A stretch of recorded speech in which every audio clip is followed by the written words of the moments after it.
Dyma Dremadog a godwyd gan yr aelod seneddol lleol a'r tirfeddiannwr William Maddox ym 1805.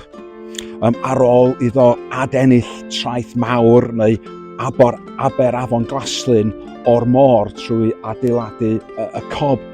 I ddechrau, mi alwodd o y lle yn pentref gwaelod.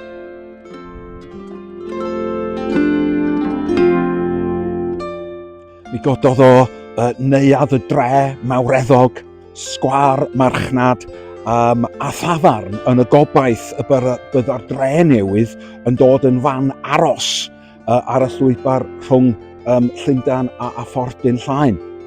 Bryd hynny, roedd na ddisgwyl y bydda hwnnw yn dod yn brif borthladd Cymreig yn cysylltu â dilyn yn Iwerddon. Enwyd y prif strydoedd yn London Street a Dublin Street. Wrth gwrs, mi gafodd Caergybi I ddewis yn y pen draw fel prif borthladd.